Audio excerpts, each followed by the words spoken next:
Today is Saturday, October the 4th, 2014, and this is News from the Frunk, Episode 3.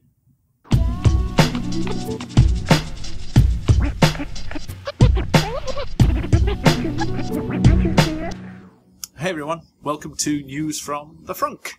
This is my Tesla Model S, and over the next few weeks and months, I hope, I'm going to be producing a fairly regular series of updates where I'll share latest news that's going on in the Tesla world.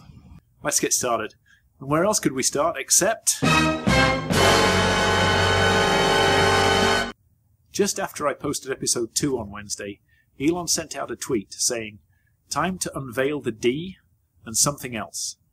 At that point, the Teslaverse exploded with wild speculation about what the heck this could be. Pretty soon afterwards, user Adelman over on Tesla Motors Club posted a photo of a car taken at an airport with a badge saying P85D. It's assumed that this is a dual motor car, and finally, after many rumours, it sounds like the all-wheel drive Model S is finally going to appear. Not long after that, Model X signature reservation holders started getting invites to the event, so my assumption is it's going to be the reveal of the release candidate of the Model X car. Other people are speculating that we're going to see something about the Model 3. I guess we're going to find out on Thursday. One side effect of the tweet was that Elon demonstrated his ability yet again to move the market, and shares were up over 6% since last episode, closing at 255.21 on Friday. And in more Elon news, CNN Money aired an interview with Elon when he was talking about autonomous driving, or as he calls it, Autopilot. Once again, he said that as soon as next year, Tesla cars could potentially do 90% of someone's journey using Autopilot, using a combination of sensors, cameras with image recognition, radar, and long-range ultrasonics. Next, to follow an item from last episode when I talked about battery range and the fact that quite a number of owners are either approaching or have passed 100,000 miles with little or no battery degradation. They're still seeing the full 265 miles on a range charge. That is true, but there are also quite a few owners who've done a lot fewer miles who are seeing less than 265 miles. Now, my assumption, or my assertion actually, I believe this to be the case, is that they are not seeing range degradation. In a handful of cases that may well be true, but I believe that in most cases it's actually the range calculation which is at fault. Probably best to explain that in a small technical side note. In a gas car, the fuel gauge gives a pretty direct reading of how much fuel is in the tank. Unfortunately, with batteries, it's not quite as simple.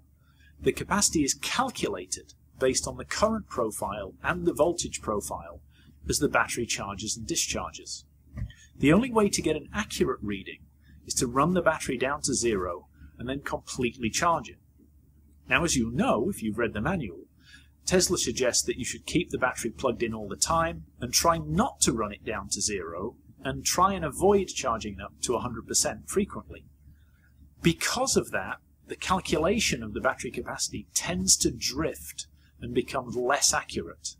Now, the good thing is, it tends to read low, and that's what I believe is happening in quite a few cars.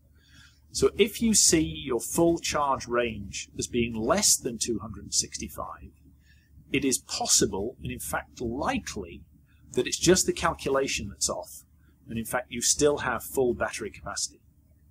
And now another follow-up to last episode. I said that map updates were coming soon. It turned out that coming soon was immediate.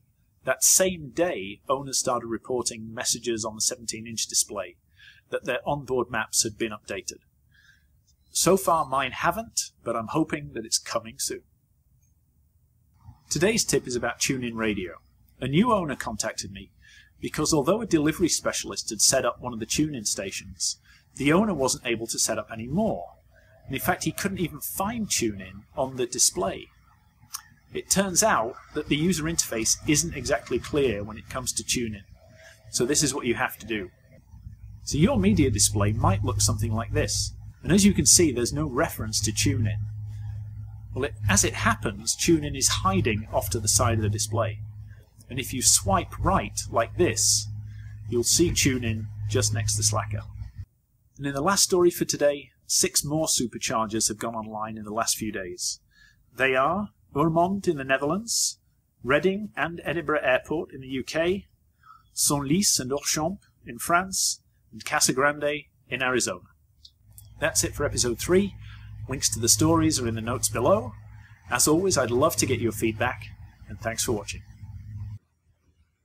If you'd like to learn more about Tesla and their amazing car, my book, Owning Model S, The Definitive Guide to Buying and Owning the Tesla Model S, is available online. Link down below.